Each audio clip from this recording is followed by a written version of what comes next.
Malaysia. Baik, sekarang ni kita nak mendalami pula cabaran guru autisme itu sendiri dan nak tahulah bagaimana peranan guru-guru yang mendidik pelajar-pelajar autisme ini dengan penuh dedikasi dan juga kesabaran.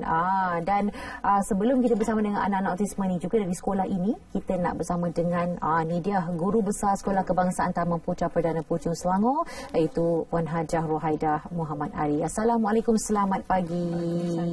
Okey, terima kasih kerana datang dalam Sihat Selamat Pagi Malaysia.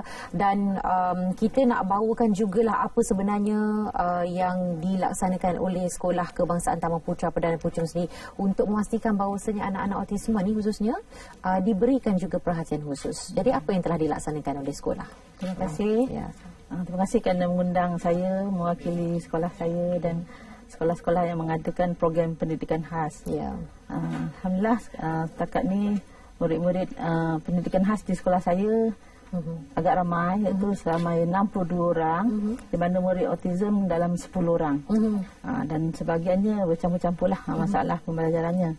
So di pihak sekolah kami sentiasa mengalu-alukanlah ibu bapa yang ingin menghantar anak mereka menjalani program pendidikan khas integrasi ini di sekolah-sekolah dalam perdana. So kami sentiasa memberikan perhatian, bantuan, sokongan bersama PIBG dalam memudahkan guru-guru pendidikan khas melaksanakan program-program bersama anak-anak murid. Murid-murid juga ada yang menjalani kelas pendidikan khas di bilik pendidikan khas sendiri dan ada yang menjalaninya secara inklusif di perdana. Jadi sebahagiannya dia pergi ke kelas perdana, belajar subjek-subjek yang dia boleh ikut dan seterusnya dia berada semula di kelas pendidikan khas. So untuk murid-murid autism, kami ada 10 orang tu, ada yang betul-betul autism, ada 2-3 orang lah. So mereka ni mempunyai banyak kemahiran.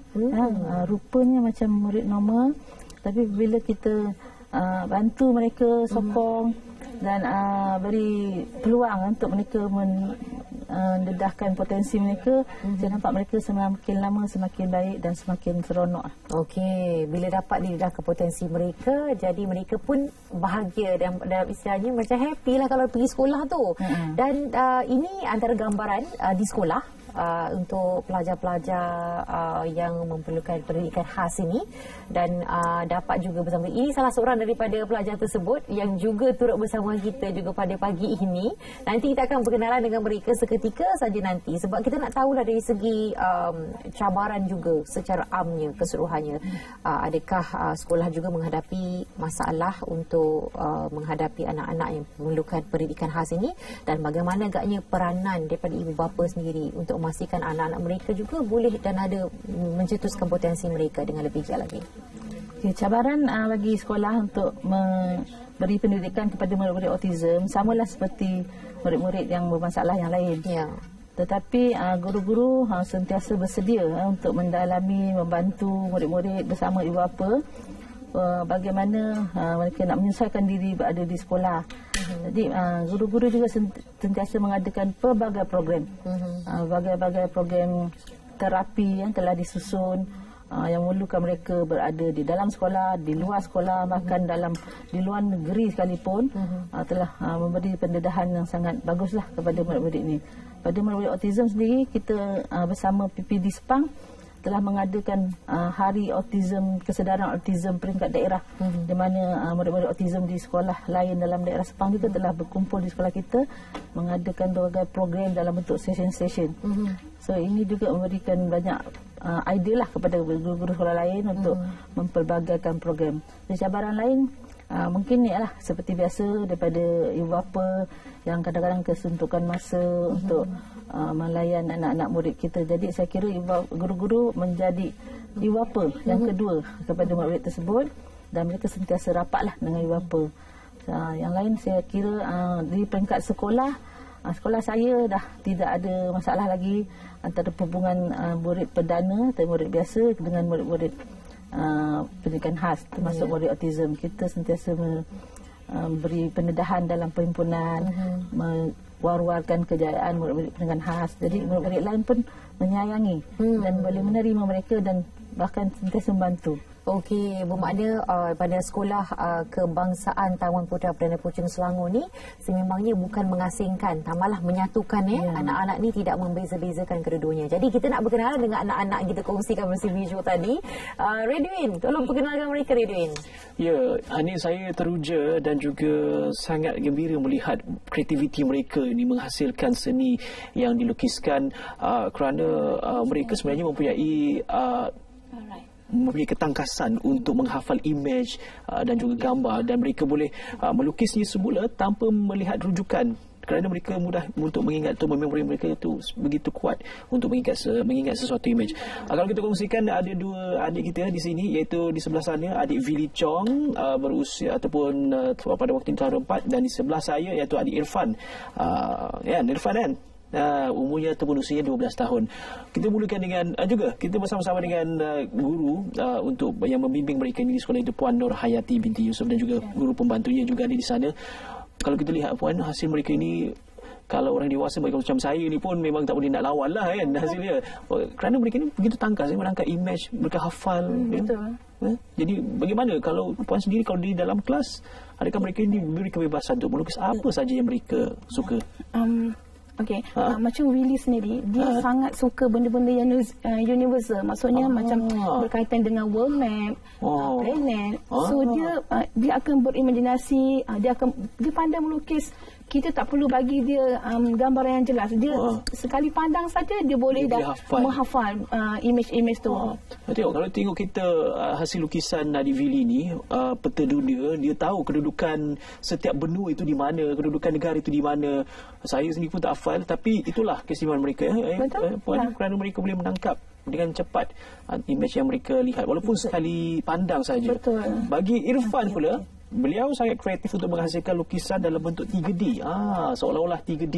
Kalau dilihat, ini hasilnya fries ataupun kentang goreng. Ada efek bayang-bayang di belakang, dan juga dengan warnanya. So ini merupakan salah satu kreativiti yang juga dihasilkan oleh adik Irfan. Ni adik Irfan ni yang sekarang ni tengah menghasilkan salah satu lagi lukisan dalam hasil 3D dalam efek ataupun kesan 3D. Kalau kita lihat, mereka ni diberikan kreativiti seperti peluang mereka untuk melukis. Selalunya kalau Puan sendiri di sekolah, bagaimana? Adakah terus memberikan mereka panduan ataupun hanya melihat dan juga memantau perkembangan mereka setiap hari, ataupun mungkin ada juga kerja-kerja yang patut mereka ikuti? Sebenarnya mereka ni, macam saya cakap, imajinasi mereka sangat luas, sangat besar. Jadi mereka ni kadang-kadang dia melukis apa yang mereka suka.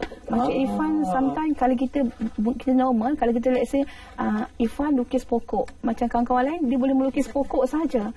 Tapi Irfan ni dia boleh berimajinasi pokoknya dengan buah apple-nya, dengan pemandangannya, dengan ialah macam ada orang di bawah pokok sedang membaca buku. Macam dia imajinasi dia, dan kita selalu macam mendorong dia lah.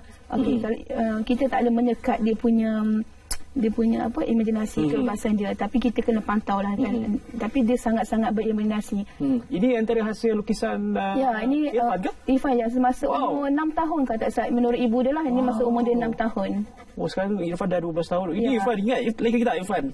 Ini ada kereta dengan pemandunya macam-macam. Kalau kita lihat 6 tahun, kita pun belum berimajinasi macam ni, betul tak? Tapi dia sangat hebat lah. Satu lagi Puan, kalau aktiviti mereka di dalam kelas, selain daripada aktiviti seperti ini, ada diberikan kebebasan untuk melukis apa saja, apa lagi aktiviti sampingan yang mereka lakukan di sepanjang sesi persekolahan? Sebenarnya kami sangat suka untuk bawa mereka bukan sekadar dalam kelas, tapi kita explore di luar kelas. Macam Irfan sendiri, kita orang akan bawa dia macam menyertai pelbagai pertandingan, contohnya macam perkemahan pengakap, macam dia sendiri menyertai pertandingan tilawah Al-Quran, hafazan.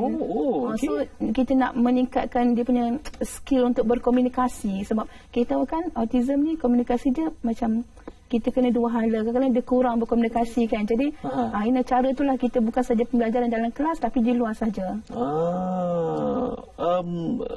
Ibu bapa juga diberikan perhatian khusus untuk mengetahui perkembangan anak-anak mereka di sekolah. Betul. Peranan guru sendiri bersama dengan ibu bapa bagaimana untuk memberikan penjelasan, untuk memberikan panduan pada ibu bapa kalau di rumah nanti berikan mereka peluang seperti mana di sekolah? Ya, sebenarnya kami sangat bersyukur sebabnya ibu bapa terutama di sekolah saya sendiri sangat-sangat memberi kerjasama yang erat. Mereka bukan saja berkongsi apa saja anak mereka punya perkembangan. Makcik Irfan sendiri, ibu dia sendiri pun selalu call atau message dengan saya, dengan guru-guru lain untuk menceritakan apa perkembangan Irfan, apa minat dia. So kita dari situ, kita para guru ni akan tahu, oh rupanya Irfan makin lama level dia makin naik, dia suka macam mungkin dulu lukisannya biasa, sekarang dia dah pandai 3D. So dia memang banyak improve lah Irfan. Okey, mungkin kita nak tunjuk juga hasil lukisan Willy yang sebelum ni, antara peta dunia. Tengok, dia hafal di mana terletaknya benua itu, negara itu sendiri, dengan ada kompas lagi.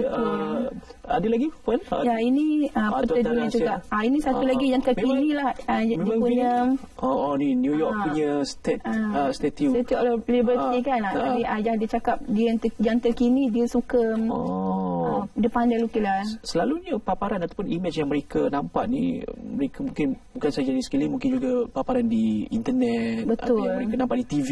Betul. Jadi itu merupakan salah satu kelebihan bagi mereka. Betul. Baik, terima kasih Puan Nurhayati. Terima kasih Irfan. Terima kasih Willy. Mungkin lebih lanjut lagi kita nak bersama dengan Hani, bersama dengan tetamunya ya ni. Ya. Kagum bila tengok hasil tangan, hasil lukisan daripada adik Willy dan juga Irfan tadi kan. Siap ada 3D. Wah, memang canggih. Kita pun tak pandai buat macam tu cikgu. Tapi itulah aja. Saya pasti di sekolah sendiri ada pelbagai program juga yang akan dirancang. Jadi apa antaranya untuk anak-anak berkeperluan khas ni? Sebagaimana tiap tahun kami biasa merancang berbagai-bagai terapi untuk murid pendidikan khas ini, termasuk murid autism lah. Okey, yang terdekat kami merancang untuk mengadakan karnival pendidikan khas peringkat sekolah lah. Dan kami juga sedang merancang karnival pendidikan khas bersama Pejabat Pendidikan Daerah Sepang. Jadi kita mungkin ada merancang untuk mengadakan satu slot untuk murid-murid autism.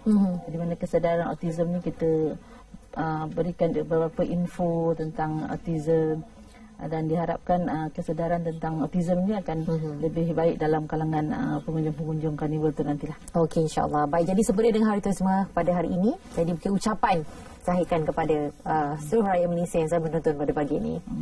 Saya ingin mengucapkan selamat menyambut Hari Autism Sedunia. Semoga kita, baik guru-guru, murid-murid maupun semua orang ramai dapat lebih memahami, menyelami apa yang ada dalam diri pelajar-pelajar autism, anak-anak autism kita, dan kita seboleh mungkin hendaklah membantu dan menyokong usaha-usaha baik keluarga, murid-murid autism, anak-anak autism dan sekolah agar mereka akan lebih yakin dan dapat mengurus diri pada masa depan. InsyaAllah. Baik, itu yang diharapkan. Baik, terima kasih banyak-banyak kita ucapkan kepada Hajar Rohaidah Muhammad Ali, Guru Besar Sekolah Kebangsaan Taman Putra Perdana Puchong Selangor, bersama dengan anak-anak dan cikgu-cikgunya tadi, dan kita harap ia lebih banyak lagi berinspirasi kepada kita semua untuk melihat potensi yang lebih jelas pada anak-anak autisme ini. Baik, selepas ini kita nak saksikan bingkisan